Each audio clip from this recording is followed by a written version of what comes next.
Good afternoon, I'm Herman Green with the Midday News. A special welcome to those of you watching on onespotmedia.com. A reminder as well that you can download our One Spot Media app from the Google Play Store or from the App Store. That's the number 1, followed by the word Spot Media. Controversial Jamaican Muslim cleric Abdullah El Faisal is facing further investigation for his alleged links to terrorism. Reports have surfaced in India that an anti-terrorist squad has discovered social media connections between 2 arrested IS operatives and El Faisal. He is said to have operatives, or rather it is said that the operatives discussed weapons, jihad and Islamic State. The details from TVJ's O'Shane Masters. Operatives have been identified as Qasim Stimberwala, a lab technician in India, and Ubed Baig Mirza, an Indian lawyer. It's reported that they were in touch with Al Faisal through Facebook and WhatsApp and were planning to move to Jamaica. Anti-terrorist squad sources said the duo's Facebook account was blocked for using radical words during their conversation with a Jamaican Muslim cleric. A squad official said India's Ministry of Home Affairs will be contacted to coordinate with Jamaican authorities for facilitating interrogation of the radical preacher based in Jamaica. The development follows a TVJ News report last month that the U.S. government has submitted to Jamaican authorities evidence it says links El Faisal to terrorism. The cleric was arrested in August on an extradition warrant. Extradition proceedings against him are scheduled to commence on December 14 in the St. Andrew Parish Court.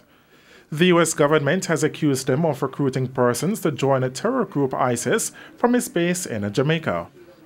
U.S. prosecutors say they have him on tape recruiting an undercover New York cop to join ISIS.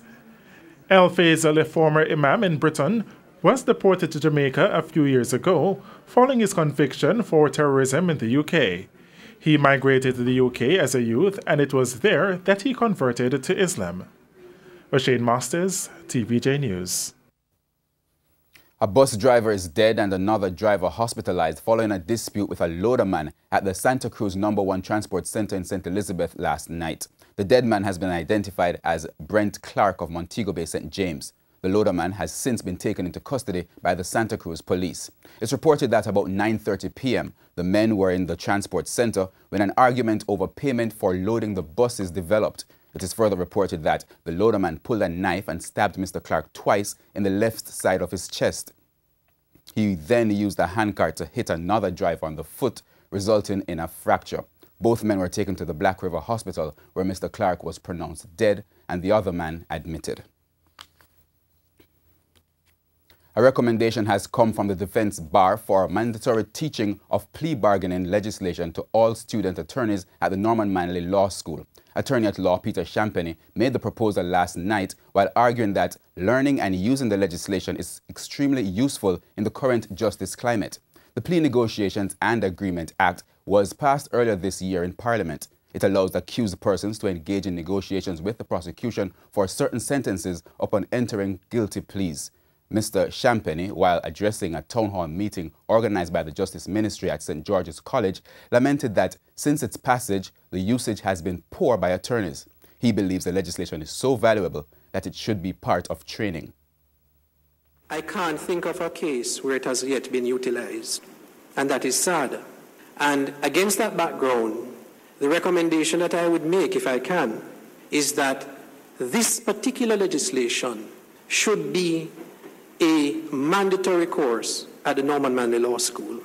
It is very important that the lawyers that are graduating are aware of this legislation and do not fall to bad habits that some of the older lawyers have in terms of fighting everything, putting the crown to proof in all the circumstances. Plans are still in place for the new Road Traffic Act to be passed in the House of Representatives before the end of the year. Transport Minister Mike Henry says final adjustments are being made to the legislation. Speaking yesterday at a function hosted by the Project Management Institute Jamaica chapter in Kingston, Mr. Henry said he's hoping that road fatalities will remain below 300 at the end of this year. Among the features of the new Road Traffic Act are a restriction on handheld devices and the requirement for drivers to have a license in their possession while operating a vehicle. Fines for breaches will also be increased. The Jamaica Fire Brigade is this afternoon boasting of a significant reduction in forest fires, more commonly known as in Jamaica as bushfires. This is as a result of an ongoing sensitization program the brigade has. However, the brigade says it is hoping to see a further reduction in the coming months. TVJ's Shamela Mitchell reports. A 44% reduction in forest fires, a big jump from the figures the Jamaica Fire Brigade had a few years ago.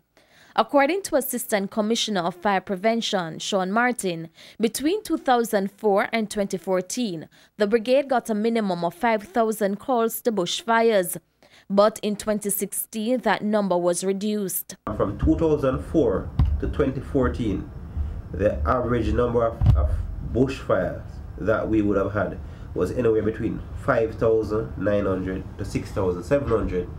But in 2016, after the introduction of the program, we would have seen the number goes down to 3,716. Assistant Commissioner Martin says it shows that the introduction of the Community Safety and Education Program that was introduced in 2015 has been working. The program seeks to target farming communities to educate and give them alternatives to slash and burn. But there are certain areas of concern. In St. Andrew, there are a number of concern areas that we have, because even though we would have seen a significant reduction in the number of fires in the Mavis Bank area, it is still a concern, not because we're having fires, but because we have to try to maintain that presence and try to keep the sensitization going so that the citizens can be on the lookout and continue to do their risk assessment.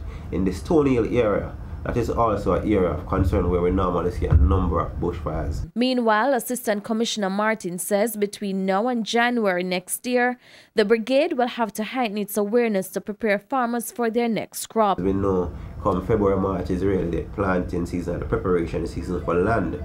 So we try to do the intervention as a proactive approach to resensitize the farmers so that they think twice about using slash and burn, and they basically go for more conventional methods of farming. Like they basically cut the land and they use the vegetation to do mulching, which actually reduce the input of fertilizer into the yield crop, and still getting good yields from that. Shamela Mitchell, TVJ News. Climate change and recovery strategies are major areas of concern to be addressed at this year's United Nations World Trade Organization (WTO) Global Conference, slated to take place this month in Montego Bay, St. James.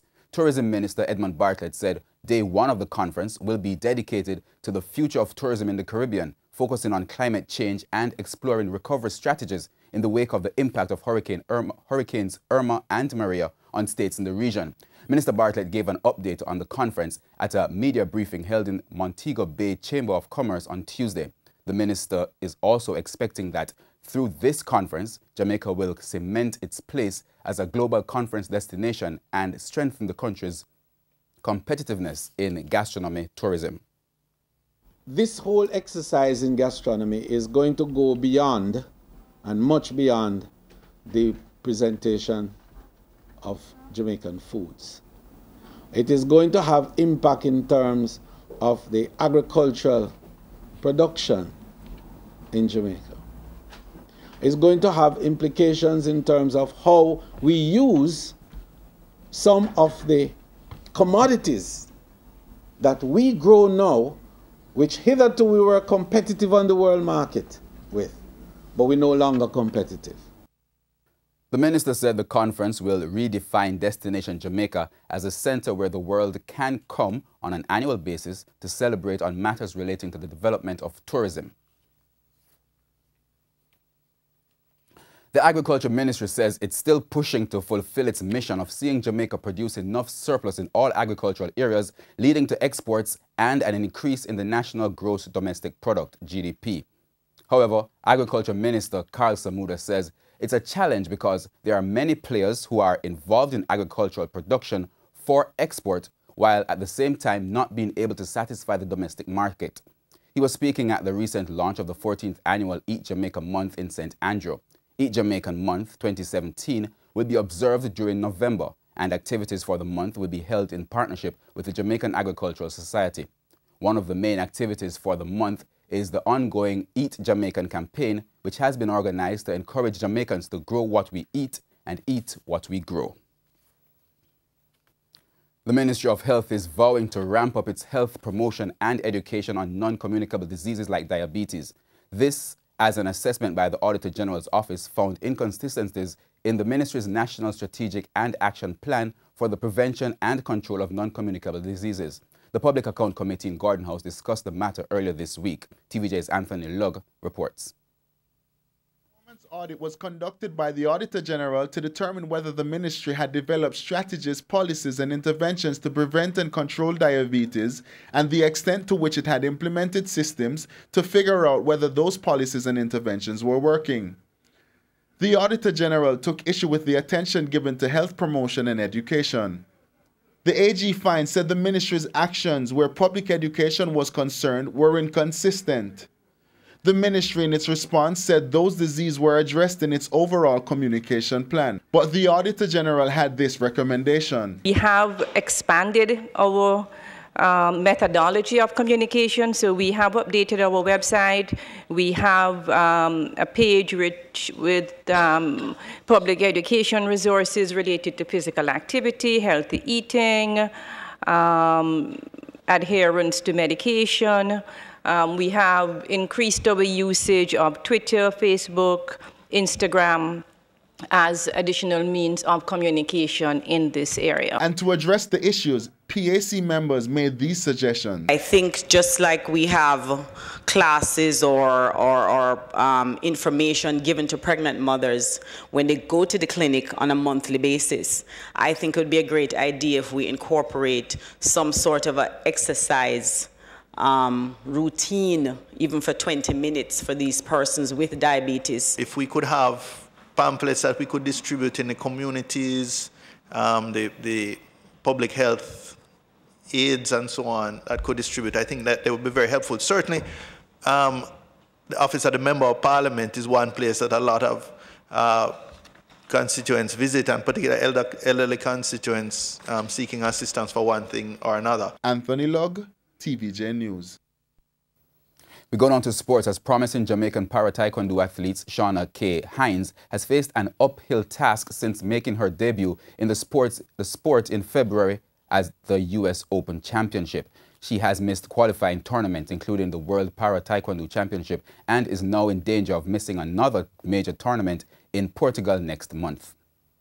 Shauna K. Hines returned triumphantly from the U.S. Taekwondo Open Championship in February with a silver medal after only picking up the sport in January. But since then, it has been a rough journey for the 28-year-old, largely due to a lack of funding. While training has been manageable, she missed two key Paralympic qualifying tournaments, including the World Para-Taekwondo Championship in London in October. Honestly speaking, it's minor. It's minor right now, relatively minor, because as you know, it's 3.7 million just to go to Portugal. For me and Travis as an athlete, and my manager and my coach Ken Roy. So it has been minor. So I really want to see if other persons, Corporate Jamaica or any company want to sponsor us to assist us. But Hines says she remains driven despite the challenges and has even gone to social media using Facebook to reach out for help. Not to bash anybody, but just to say, I am training hard, and in general, especially para-athletes are doing exceptionally well, and we need to showcase to the world that we are talented and we are special and we can make Jamaica proud and put us on the map to say, hey, we are doing exceptionally well. And that's the Midday News. I'm Herman Green. Join us at 7 for the Primetime News Package. On behalf of the news, sports and production teams, good afternoon.